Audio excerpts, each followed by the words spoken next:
اللايف ديال اليوم أو الموضوع ديال اليوم مهم بزاف كيخص الوالدين وبالخصوص الأمهات، لأن الأمهات اللي تطرح عليهم من طرفهم هذا السؤال بزاف بزاف بزاف بزاف، لأنهم هما اللي كيتدمروا نفسيا اللي كيشوفوا في وليداتهم في هذيك الحالة. إذا الإدمان ماشي دائما كيكون اختيار، ولكن أغلب الأحيان ماشي حب في الممنوع كيف تيقولوا لينا، ولكن هو هروب من ألم ما تلقاش شكون يسمعه. يعني الإدمان هو أنني أنا كنهرب من شي حاجة عندي لداخل، تا واحد ما بغى يسمعها، تا واحد ما بغى يشوفها، تا أنا قررت أنني نهرب منها. إلا كنتي أم ولا أب وكيبان لك ولدك تغير وما عارفاش علاش، إذا هاد اللايف راه ليك انتي وليك انت. غادي نهضروا على الإدمان ماشي باش نحكمو، ولكن باش نفهمو ونحميو ولادنا. إذا هذا هو الهدف ديال هاد اللايف، هو أنني نوعى كيفاش أنني نراقب وليداتي وكيفاش أنني نحمي وليداتي. إذا أول حاجة غادي نهضروا عليها اللي هي شنو هو الإدمان. نحاولوا أننا نصحوا الفكرة ديال الإدمان. أولا الإدمان ماشي مسألة أخلاق فقط، وماشي غير قلة إيمان، لا، هو سلوك. الإدمان سلوك قهري عنده علاقة يعني بينا حنا، سلوك قهري كيولي الإنسان يرجع ليه رغم الأضرار، حيث ولا مرتبط بوجع داخلي. إذا عمركم شفتوا شو مدمن مرتاح؟ للأسف لا، لا اللي كيشرب، لا اللي كيكمي، لا اللي كيتعاطى المخدرات، لا اللي مدمن على أي نوع من أنواع الإدمان، حيث الإدمان أنواع. للأسف هكذا كيدخلوا لهذيك الحلقة المفرغة. شكرا بهيجة، شكرا مغربية. إذا كندخلوا السيركل. وعليكم السلام ملكة. كنبقاو نقلبوا على ديك الراحة أو الأمان. شكرا حسناء حبيبتي. الزائف للأسف.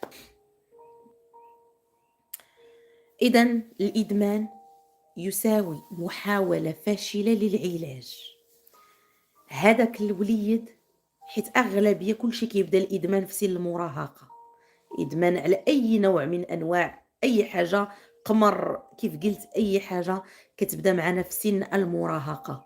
إذا الكارو كيبداو الوليدات أو البنيتات في سن المراهقة، كلشي كيبداوه في سن المراهقة. يعني أشنو كيحاولوا أنهم يقلبوا على علاج الألم اللي عندهم لداخل، كيقلبوا على علاج باش يحسوا بالأمان اللي عندهم لداخل، اللي كيعطيه ليهم هذاك الإدمان في الأول، اللي كيعطيه ليهم مؤقتا واحد الأمان اللي هو مزيف، واحد العلاج اللي هو للأسف مزيف، مسألة وقت فقط، من بعد ما كيبقى يدير لهم حتى شي حاجة، بالعكس كيعود عليهم بالضرر. إذا كيف قلنا الإدمان محاولة فاشلة للعلاج الذاتي. إذا نردوا بالنا لوليداتنا. إذا العلاقة بين الإدمان والاضطرابات النفسية، واش كاينة فعلا علاقة ولا لا؟ واش المدمن كيكونوا عنده اضطرابات نفسية ولا والو، ما عنده والو وبغى يمشي للإدمان؟ أولا غنهضروا على الاضطراب النفسي، فعلا كيجر للإدمان. إذا إلا كان عندي اضطراب نفسي غنتوجه للإدمان. أي نوع من أنواع الإدمان، راه ماشي ولا بد يكون إدمان حيت حنا ولفنا كلمة مدمن غير على المخدرات، لا، راه كاينين بزاف ديال انواع الادمان، الله يرضي عليكم، كاينين بزاف، كاين بزاف بزاف بزاف بزاف بزاف بزاف. يا ربي امين حبيبتي يا ربي. يعني راه كاينين انواع ديال الادمان، من غير حنا الادمان اللي بحال دابا اللي قالت عليه بهيجه، راه كيعانيو بزاف، راه كاين ما كاينش غير الشراب، ما كاينش غير لا دروغ، ما كاينش غير الحشيش، ما كاينش، كاينين انواع ديال الادمان، انواع بزاف، اللي بعض الوالدين راه ما رادينش ليهم البال للاسف، ما كيردوش ليهم البال. اذا كيف قلنا الاضطراب النفسي واش كيجر للادمان؟ نعم فعلا، الا كان عندك اضطراب نفسي اذا كتمشي للادمان. اذا علاش؟ شكرا حبيبتي، شكرا. علاش؟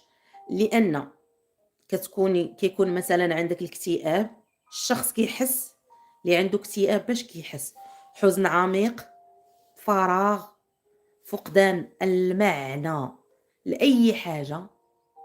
لا كاينين شي حويجات اللي اصعب بهيجه، اصعب اللي ما كتقدريش تحمليهم، العقل البشري ما كيقدرش يتحملهم بهيجه للاسف.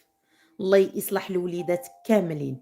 اهلا كوتش ادريس يا حبيبتي، اهلا وسهلا، مرحبا بك معنا. اذا كيف قلنا اولا كيكون اكتئاب. الاكتئاب، الانسان اللي عنده اكتئاب باش كيقدر كيحس بحزن عميق، فراغ، فقدان المعنى للحياة، ما كيبغي حتى واحد، ما حاملو حتى واحد، ما كيبغيش راسو، يعني كاع فين ما كانت شي حاجه ما كاينش ما كاينش ما كاينش ما كاينش. هو الاحساس اللي كيحس به الانسان اللي داخل الاكتئاب. اذا كيقلب على اي حاجه تحسسو بشويه ديال الحياه ولو مؤقتا. انا كاين، انا حي، انا موجود. اذا كيقلب عليها فين؟ في الادمان للاسف. اذا ثاني حاجه اللي هي القلق. القلق عنده علاقه بخوف دائم. الناس اللي عندهم خوف دائم، عندهم توتر، عندهم ارق، هاد الناس هما اللي عندهم القلق المزمن. اذا هاد الناس حتى هما كيقدروا يمشيو للادمان. الماده او السلوك الادماني، لان كاينه ماده وكاين سلوك، راه هذه اللي بغيت نوصلها لكم. راه ما كاينش ادمان غير على داكشي اللي كيتكال واللي كيتشرب، راه كاين ادمان على السلوك. ان شاء الله لا كنتو مهتمين وبغيتو تعرفوا شنو هو الادمان السلوكي، تا هو نهضروا عليه ان شاء الله. اذا كيعطي احساس كاذب بالهدوء. صافي، النوعين ديال الادمان اش كيعطيونا؟ احساس مؤقت بالهدوء، بان انا راه وليت بخير، ما بقاتش عندي دوك لي بانيك اتاك وداكشي اللي انا كنعيشو من داك الخوف المزمن او القلق المزمن. اذا الصدمات النفسيه، الناس اللي عندهم صدمات نفسيه، الناس اللي تحرشوا للتنمر هما صغار، التحرش، العنف، الاهمال، فقدان شخص ما، الام، الاب، شي واحد عزيز، يعني مهم كيكونوا حاسين بالفقد من الصغر ديالهم او حتى كبروا شي شويه. اذا الالام كيكون ساكت، يعني حنا ما تنقدروش نعبروا للاسف على انني انا مثلا تعرضت للتحرش ولا تعرضت للاغتصاب، ولا ما كنهضرش، ما كناخذش حقي، لان كنحس بانني انا المذنبه، انا اللي غتتوخصوا موضوع، انا اللي يعني بحال راه انا اللي قلت لذاك الانسان اجي تحرش بيا، انا اللي قلت لذاك الانسان اجي. شكرا كوتش ادريسي. انا اللي قلت لذاك الانسان اجي اغتصبني. علاش؟ لان البرمجه ديالنا دايره بحال هكذاك، عيب، حشومه، انت اللي لابسه هكاك، انت اللي فاعله هكاك، انت اللي تاركه هكاك، خلاتنا دائما اننا نحسوا بالذنب ونحسوا بتانيب الضمير للاسف. اذا الالم كيكون ساكت، الذاكره كتعاود نفس السيناريوهات، نفس داكشي اللي عشتيه، كتبقى انا اللي ما عرفتش نحافظ على نفسي. فوالا، الله يرضي عليك. اذا الادمان كيولي مخدر للاحاسيس، يعني انا كنولي مدمن، انا أو هي هو أو هي كيمشي للإدمان باش يحاول يسكّت هادوك السيناريوهات. سكتوا، بركة، ما بقيتش بغيت نسمعهم، ما بقيتش بغيت نشوفهم، لأنهم كيبقاو يتعاودوا قدّامه. إذًا بزاف من المدمنين ما كيعرفوش حتى السبب الحقيقي ديال الإدمان ديالهم،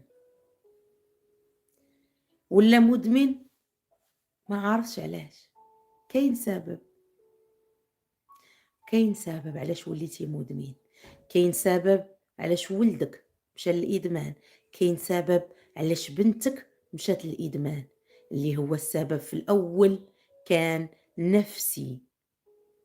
كانوا اضطرابات نفسية اللي خلاوه أو خلاوها أنها تمشي تقلب على مسكن، مسكن لدوك الآلام، دوك الاضطرابات اللي عندها، دوك الأحاسيس اللي عنده، داك التفكير الزائد اللي عندها وعنده.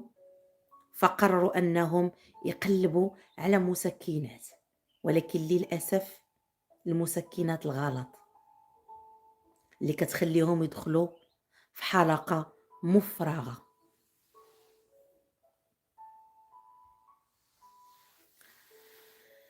زائد أن من بعد ما كندخلوا للإدمان كيكونوا عندنا اضطرابات نفسية في شكل شي اللي هضرنا عليه اللي جايبينه من الطفولة، ولكن اللي ما كنفهموش هو أن واش ملي كندخلوا للإدمان واش هذاك الإدمان كيولد لينا اضطرابات نفسية جديدة؟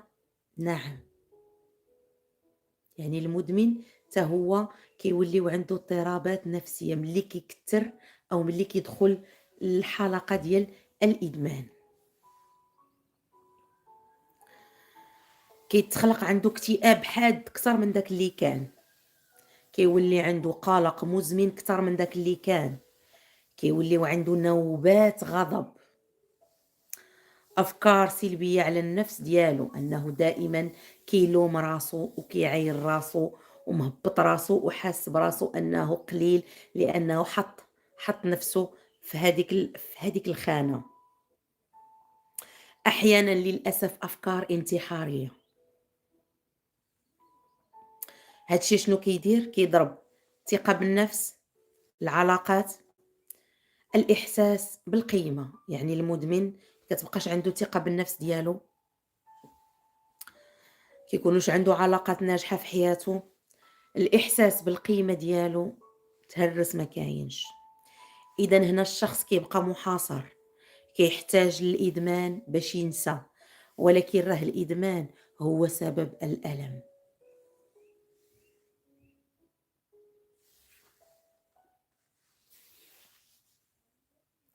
حتى لهنا حنا مزيانين مع بعضياتنا، فهمنا بأن هذيك راه أنا جالسة صابرة على ولادي، راه ماشي صابرة على ولادي، راه أنا جالسة كنآذي في ولادي.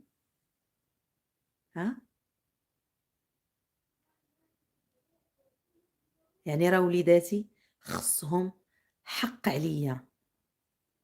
وعليكم السلام محمد.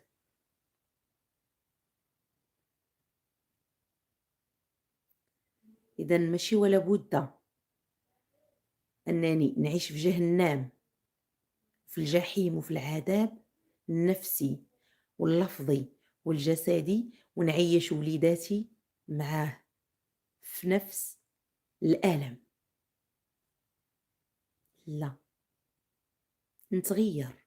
ممكن أنني نبقى في نفس العلاقة، ولكن نخدم على راسي، نداوي راسي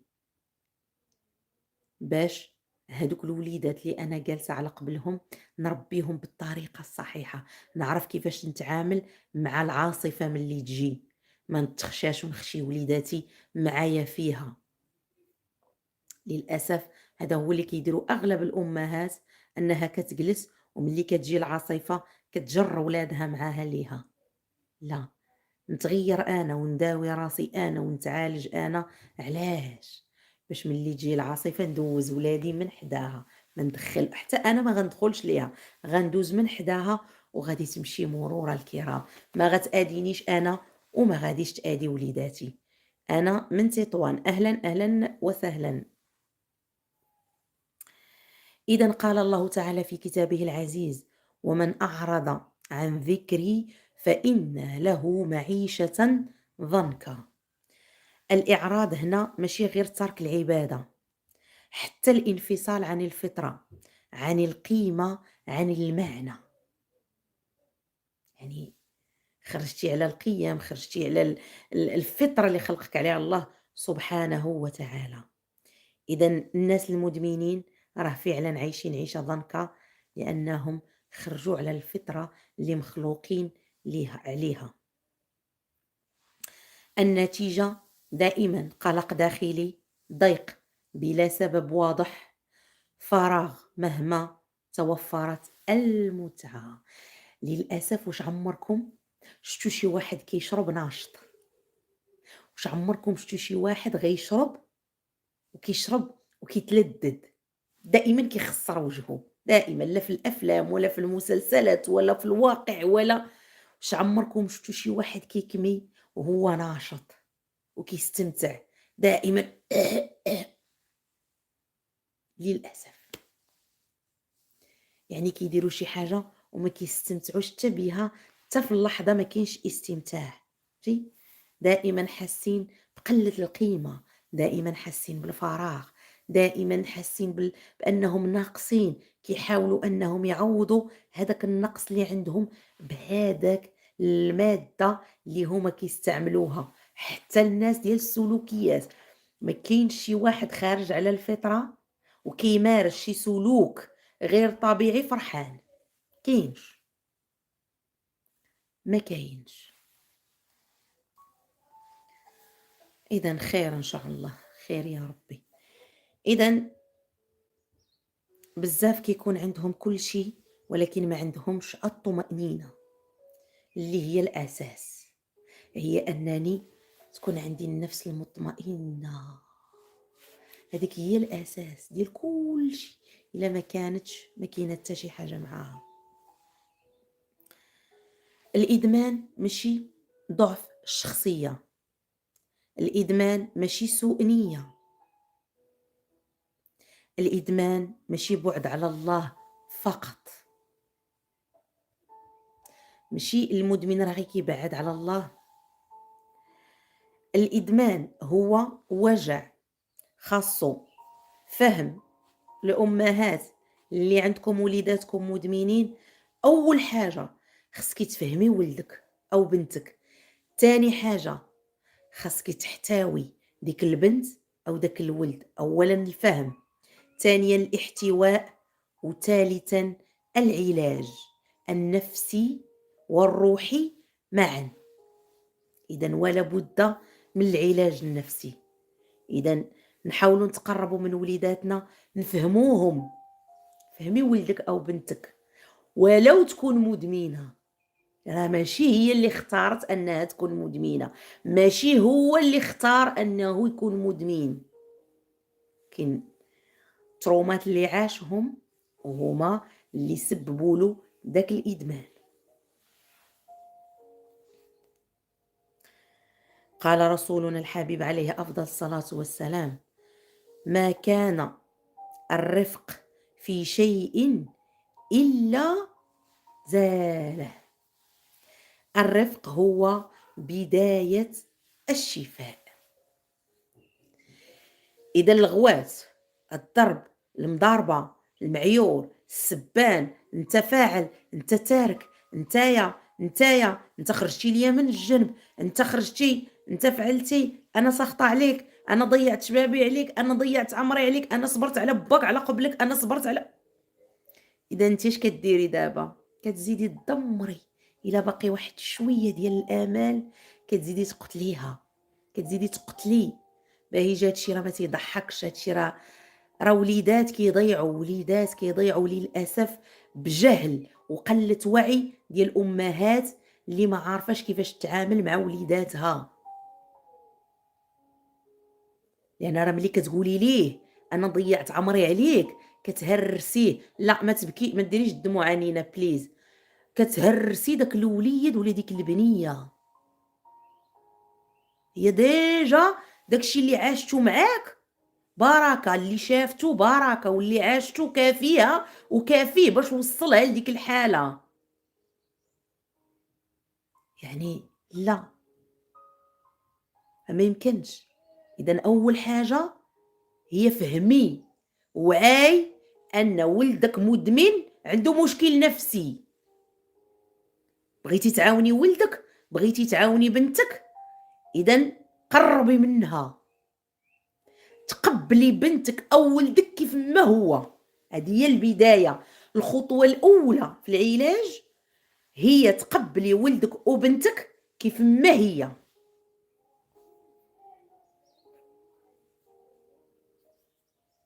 هذه أول حاجة.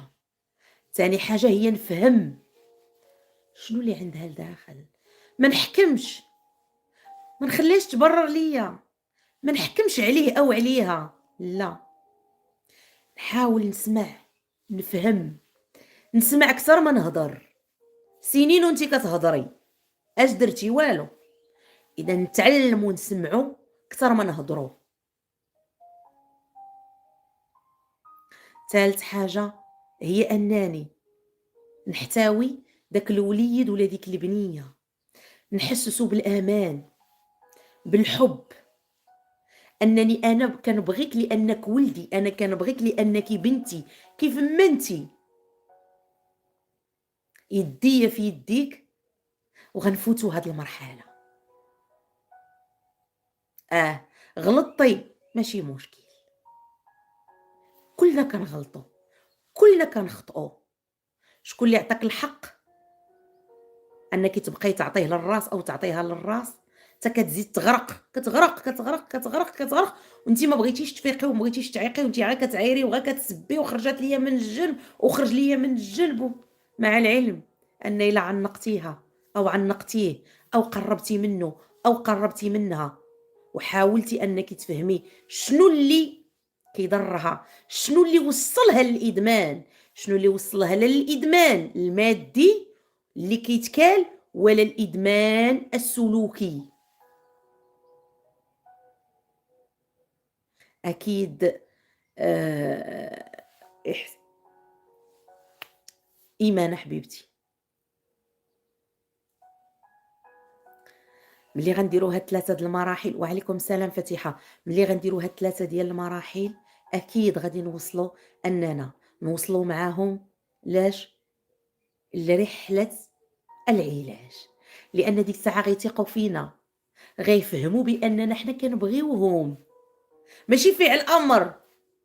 سير سير الدّوا، شوف سيادك أشنو داروا، شوف ولد خالتك، أنتِ ما عارفاش ولد خالته واش كيدير، أنتِ ما عارفاش بنت خالتها اش كدير، أنتِ اللي عارفة حاجة وحدة، أن مثلًا ولدك كيكمي ولا كيشرب ولا كيتعاطى والآخر راه ما كيدير حتى شي حاجة اللي هي باينة بالنسبة لِك راه ما داير والو، هذه من جهة. الجهة الثانية وهي أنتِ ما شفتيش الطفولة ديال داك الولد ولا ديك البنت كيفاش كانت، بالمقارنة مع الطفولة ديال ولدِك أو ديال بنتِك كيفاش كانت. للأسف حنا كنقارنوا عا الهُما، ولكن تصرفاتنا حنا ما تنقارنوش، ما تنقولوش شوف الاستقرار مثلًا ولا الاحتواء ولا الحُب اللي كان معطي لدوك الوليدات ولا الاهتمام اللي كان معطي لدوك الوليدات، لا، حنا عا هو واخا الغوات في السما وفي الأرض، صباح وليل، باه حتى هو يا مدمن ومضاربة أنا وياه، وعارفة بأن أنا ما غنقدرش نغيّرو، وأنا جالسة كنقول لا أنا مخلية الولاد وجالسة مضاربة مع البو بزز منه يتغيّر، بزز منه أنا نقطع ليه الشراب.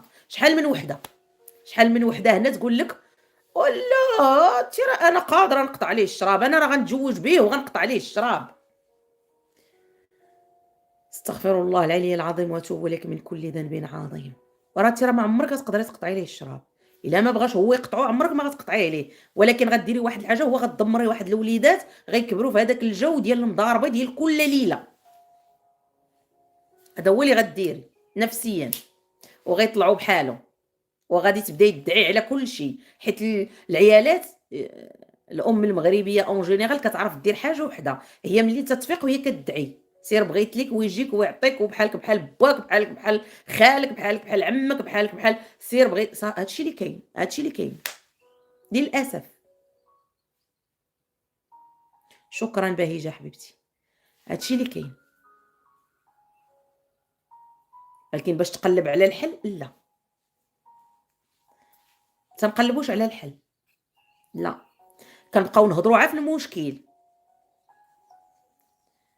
صباح وليل، حنا كنضغوا في داك المشكل. فيها خير. إذًا علاش المراهق أو المراهقين هُما الأكثر عُرضة، علاش المراهقين هُما الأكثر عُرضة للإدمان؟ وعليكم. إذًا المراهقة ماشي غير سِن صعيب، هي مرحلة إعادة تشكيل الإنسان من الداخل. شكرًا فاتحة حبيبة ديالي، شكرًا. إذًا وعليكم السلام بسمة. إذًا أولًا نفسيًا، يعني المراهقة غنهضروا على المراهقين نفسيًا. كشنو في مرحلة المراهقة هو أن نفسيًا، شكرًا فاتحة حبيبة ديالي، شكرًا. إذًا تكوين الهوية، المراهق كيبدا يسول، شكرًا فاتحة حبيبتي. المراهق كيسول شكون أنا، فين بلاصتي، شنو القيمة ديالي. شكرًا مغربية حبيبتي، شكرًا جزيلًا.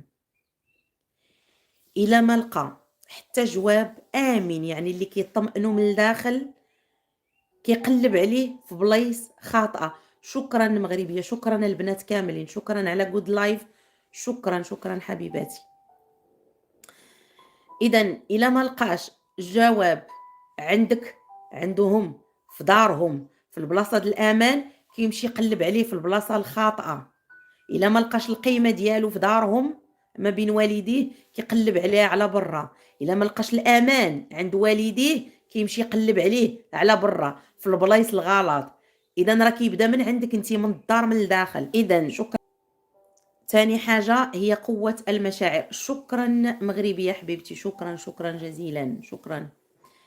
إذا قوة المشاعر، الحزن كيبان كبير، الغضب كيطلع فجأة. يعني ما تقوليش أنا علاش بنتي أو ولدي دائما كيبانوا بأنهم حزينين. راه مرحلة مساء النور فاتي، مرحلة عادية في سن المراهقة. كيقلب على الاحتواء وتيقلب على اللي يضحكوا واللي يفرحوا واللي يحسوا بالقيمة ديالو. الغضب كيطلع فجأة، كيتقلق شي حاجة اللي هي أكثر منه هواية. الفراغ كيكون مخيف، للأسف كيخاف.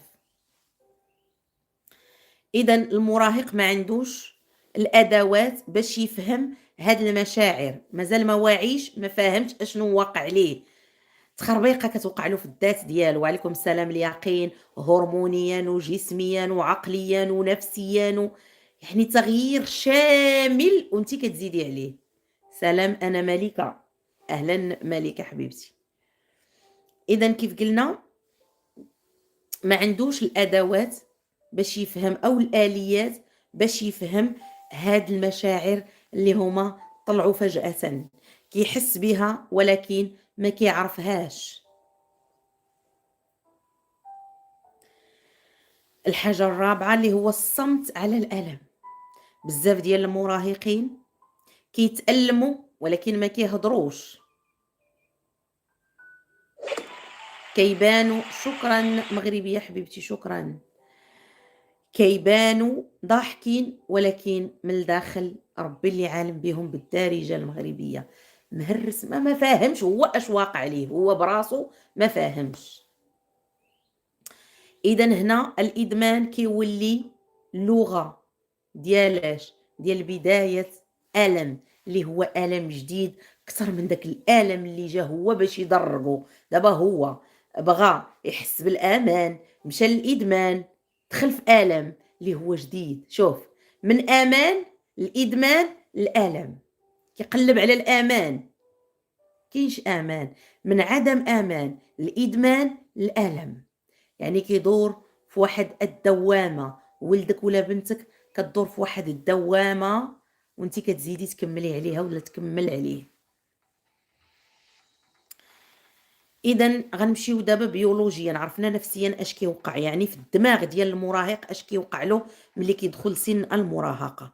اذا علميا الدماغ كيكمل النضج ديالو في حدود 23 عام ما بين 23 عام و25 عام. يعني هذاك الولد اللي في سن المراهقة وديك البنت اللي أنتِ بغيتيها تكون واعرة وتستوعب لِك كلشي وتفهم لِك كلشي، راه باقا حتى المخ ديالها ما كملش، باقي ما نضجش، باقي ما حسش بالنضج الحقيقي. علميًا هذه شي حاجة اللي ما تقدريش تدخلي فيها لا أنتِ ولا أنا معاك، أوكي؟ إذًا إمتى؟ ما بين 23 عام و25 عام، ملي كنخرجوا من سن المراهقة. ملي كنخرجوا من سن المراهقة عاد كندخلوا، عاد العقل الدماغ ديال ولدك أو بنتك عاد كيكمل النضج ديالو. قيديها في ورقة وعقلي عليها مزيان، عقلي عليها مزيان وما تبقايش شادة الضد مع بنتك وما تبقايش شادة الضد مع ولدك. الجزء المسؤول على اتخاذ القرارات وضبط النفس مازال ضعيف. هذا الجزء اللي مازال ما كملش، اللي مازال ما نضجش، اللي باقي ما ولاش قوي وقادر ياخد قرارات صحيحة. بينما مركز المتعة والمخاطرة نشيط بزاف، يعني مركز الاكتشاف، يعني الجهة اللي في المخ ديالنا في سن المراهقة ديال ولدك أو بنتك ديال الاكتشاف، عرفتي هاديك راه خدامة هاديك هي الوقيتة ديالها، باغا تكتشف كلشي، باغا تعرف كلشي. إذا نكون أنا شكون؟ أنا مصدر الأمان، بغات اكتشف أنا وياها، ها، بغات تعرف نمشي أنا وياها أو أنا وياه. إذا هادشي ما واعيينش بيه حنا للأسف، ما كنعرفوهش للأسف. وليداتنا في سن المراهقة كنبركوا عرفتي اش دايرين اليوم، وصافي ودرتي 15 عام ودرتي 16 عام ودرتي 19 عام وانت باقي داير بحال الدرس. راه فعلا راه مازال ما قادرش. شكرا أمينة حبيبتي، شكرا. راه مازال ما واصلش، راه هو مازال راه ماشي ما بغاش، راه هو اللي مازال ما عندوش الإمكانية، ما عندوش الأدوات. إذا كيف قلنا هضرنا على نفسيا وبدينا دابا في علميا. اذا شنو كيوقع؟ النتيجه كيولي ياخذ قرارات سريعه، استهتار بالعواقب، قابليه كبيره للادمان. اذا المراهق ماشي متهور عن قصد، دماغه مازال كيتعلم التوازن. يعني راه وليداتنا في هذيك الوقيته راه يلاه كيتعلموا، يلاه كيكتشفوا. اذا هادشي خصنا نفهموه، لان هادشي شي حاجه اللي خارجه على الاراده، هكا خلقنا الله سبحانه وتعالى. اذا ثالثا اجتماعيا، كون بحالنا، جرب غير مره. للاسف يعني كون بحالنا، جرب هاد الحويجات كلهم. ما واعيش، هو ما فاهمش. اذا الخوف من الرفض أقوى من الخوف من الخطر. يعني كيخاف أن صحابه يرفضوه أو المجتمع أو الناس اللي دايرين به يرفضوه، سو كيجرب. إذا الرغبة في القبول، المراهق باغي يتحب، يتحترم، يحس براسو مهم. إلا ما لقاهاش عندك انتي في الدار، عندك وعند باه، كيقلب عليها على برا. إذا غياب الحوار الأسري، أوامر بلا تفسير، دير هادي، حيد هادي، قطع شعرك، فعل، ترك، شي حوايج اللي ما. العقاب دايما بلا فهم، صمت في المواضيع الحساسة. يعني في العوض ما نكون أنا مصدر المعلومات لولدي أو أنا مصدر المعلومات لبنتي، كيف ما بغاو يكونوا، كون أنا المصدر المعلومات، أي معلومة دينيا نفسيا جنسيا، كل شيء نكون أنا المصدر. أنا لأن أنا نكون أنا الأمان، أنا جميع المصادر هما أنا. إذا المراهق كيتعلم يسكت، والإدمان كيهضر بلا كلام. إذا المراهق ساكت، قدرش يعبر على داكشي اللي عنده. اذا كيمشي للادمان باش يهضر. الكرا ما كيهضرش ماشي بالكلام، غير كيحاول يخرج داكشي اللي عنده لداخل بطريقه الادمان. البعد الديني، قال رسولنا الحبيب عليه افضل الصلاه والسلام: كلكم راع وكلكم مسؤول عن رعيته. اذا المسؤوليه سمع، قرب، توجيه.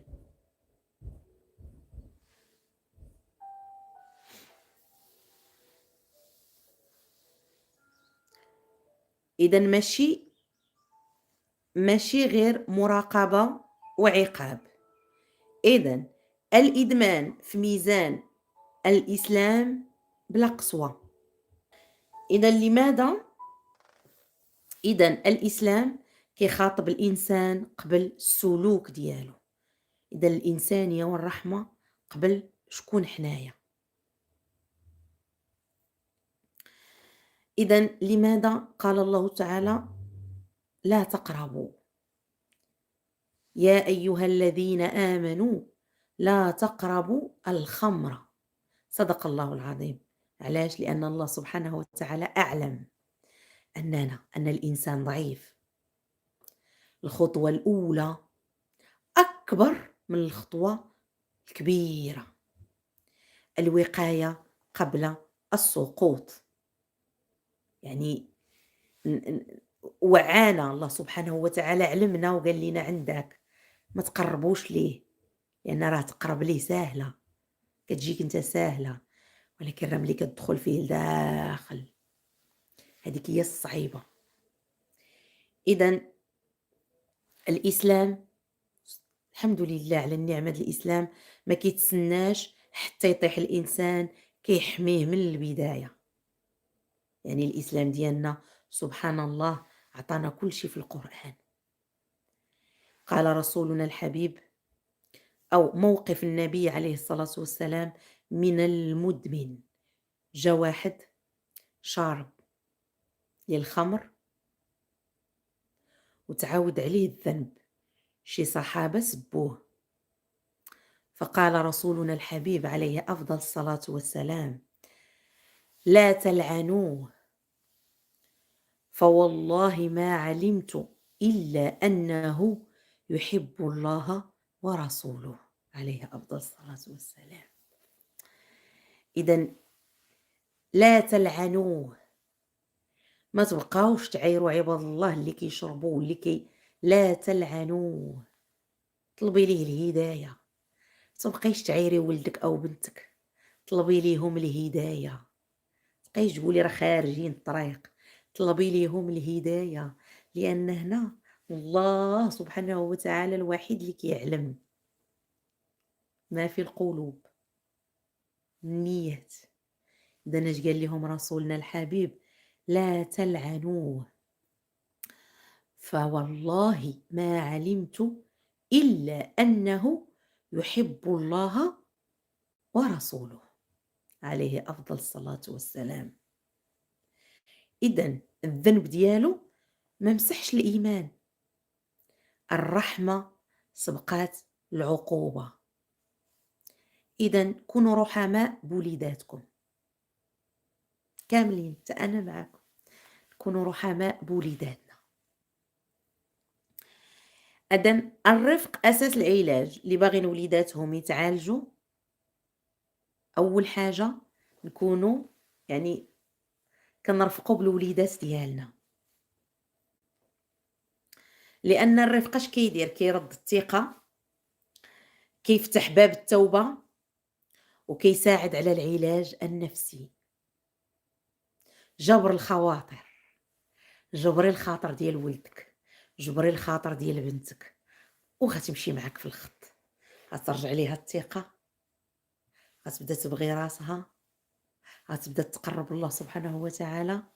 إذا غتمشي معاك أو غيمشي معاك في العلاج النفسي. كيفاش أننا نقدروا نعاونوا وليداتنا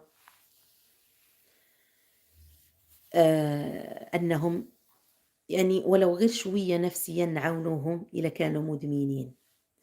إذًا هذه نصيحة للآباء، اسمع قبل ما تحكم، سمعي قبل ما تحكمي، سولي شنو اللي ضارك، شنو عندك لداخل، قبل ما تقولي علاش درتي، وقبل ما تقول علاش درتي سول اشنو عنده لداخل، عاد نعرفوا علاش دار، لأن هذاك الدار ردة فعل، الفعل الحقيقي راه هو اللي عنده لداخل، هو اللي مألمه من الداخل. حضن، كلمة طيبة، حضور صادق، طلب مساعدة مختص ماشي فاشل. للأسف بزاف ديال الناس كيمشيو تشبت غارق بغارق، هي ولدها مدمن وتمشي عند واحدة أخرى تقول لها أنتِ ولدك مدمن اش درتي ليه؟ باش مشى عفا عليه الله ولا باش خرج من الإدمان ولا باش يعني ما لا علاقة، لا مشي عند الناس المختصين. شنو هاد المثال؟ إذًا الأسرة الآمنة أقوى وقاية. إذًا بغيتي وليداتك ما يكونوش مدمنين وفّري ليهم الأمان، بغيتي وليداتك ما ماشي الإدمان يعني الشراب لا، بغيتي وليداتك يكونوا مزيانين بالدارجة المغربية وفّري ليهم الأمان، وفّري الأمان في دارك، نقصي من الغوات شوية، نقصي من المشاكل شوية، نقصي من النقير شوية، نقصي من المضاربة قدّامهم، نقصي من بغيت من عند باهم قدّامهم، نقصي من أنك تضاربي مع باهم قدّامهم. يعني حيدي هاد الشي وعوّضيه بالأمان، عوّضيه بالطمأنينة، عوّضيه بالراحة، واخا؟ إذًا وهادي للشباب ديالنا كنصيحة إلا كيتفرجوا فينا حتى هُما، ماشي ولا بُدّا تكون أو تكوني قوية، الألم اللي عندِك لداخل ماشي عيب، ماشي عائق، مجرد ألم، طلب المساعدة شجاعة. يعني الوليدات الشباب ديالنا اللي كيحس براسو مألم من الداخل هاز تقل من الداخل طلب يد المساعدة، إلا طلبتيها راك شجاع ماشي ضعيف، شجاع باش تخرج هذاك الألم اللي عندك لداخل. قال الله تعالى في كتابه العزيز: لا تقنطوا من رحمة الله. صدق الله العظيم. ما كاينش إنسان ضايع إلا كان باغي يداوى. للأسف المدمنين أو وليدات اللي ضايعين أو حتى دوك الناس الكبار اللي واصل 50 عام و60 عام و70 عام باقي غادي في طريق الإدمان، راه عنده مشكل داخل خصو يداوى، باغي ينسى، باغي يهرب، ولكن للأسف ما تيهربش، للأسف ما تيهربش، كيبقى في بلاصتو للأسف.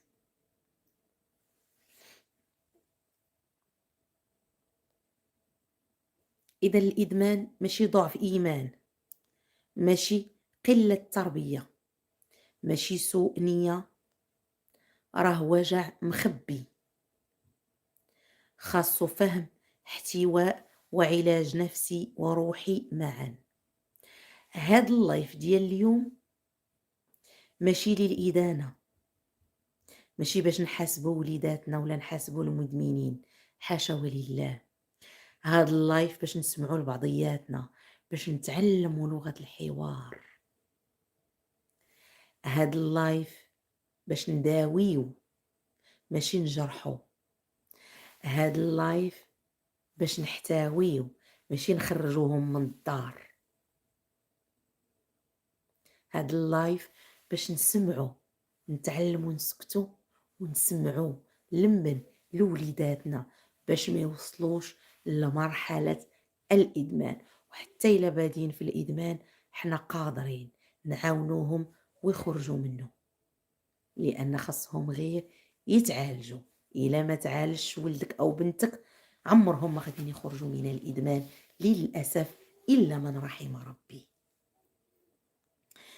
إذا هنا عندي بعض الأسئلة اللي جاوني في هذا الموضوع، اللي فعلا خلاني أنني ندير هاد اللايف، اللي هما كيفاش نعرف ولدي ولا بنتي مدمن. الإدمان، الجواب هو الإدمان ما كيبانش غير في السلوك، كيبان حتى في التغيير. يعني راه كتشوف ولدك أو بنتك بدا كيتغير، عزلة مفاجئة، ممكن تولي أو يولي عصبية، كذوب كيوليو كيكذبوا بزاف، تغيير في النوم وفي الأكل، كيولي عنده اضطراب في النوم وحتى في الأكل، كيهبط في المدرسة، فقدان بالاهتمام ديالو بالحويجات اللي كيكون كيبغي، مثلا كيكون كيدير واحد السبور ما كيبقاش، مثلا كيكون كيشري حويجات اللي غاليين وكيعجبو يلبس ويتقاد عاد يخرج ما كيبقاش، يعني كيبان حتى في التغيير ديالهم. ولكن واحد الحاجة اللي خاصنا نعرفوها، أن ماشي أي تغيير راه يساوي إدمان، راه ممكن التغيير يساوي تراكم أو تراكمات اللي داروا ليه واحد القلق، داروا له واحد الخوف اللي خلاه عنده اضطراب، يعني تغير السلوك ديالو. واش الإدمان سببه قلة التربية؟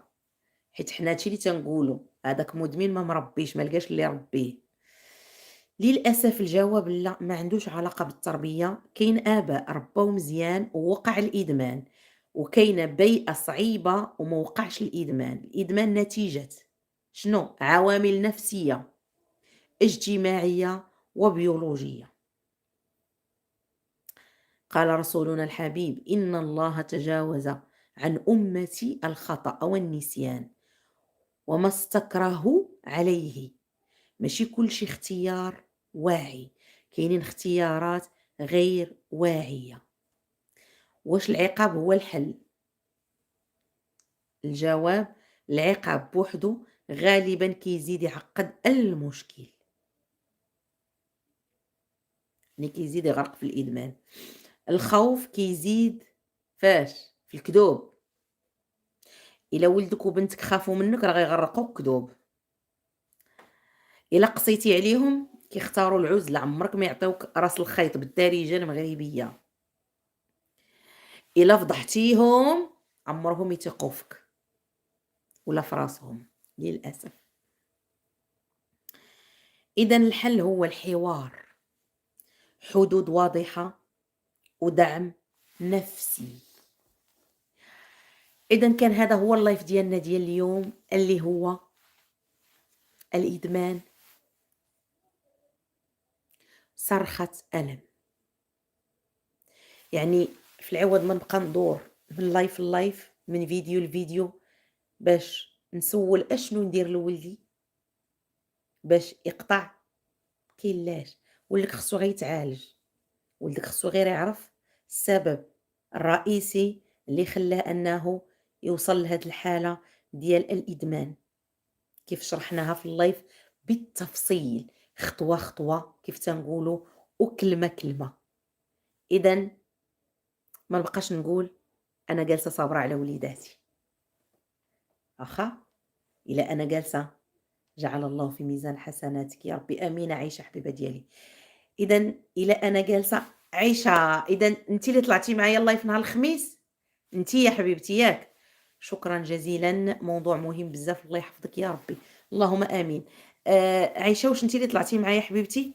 لأن رديت لك البال في تيك توك، ولكن للأسف تقطع. خير فيها خير. حنا هاد الأيام دابا راه غنديروا اللايفات في اليوتيوب على ما نحلوا المشكل ديال تيك توك. أوكي، يعني البنات اللي ما عندهمش يوتيوب حاولوا انكم ديروا يوتيوب باش تدخلوا تفرجوا.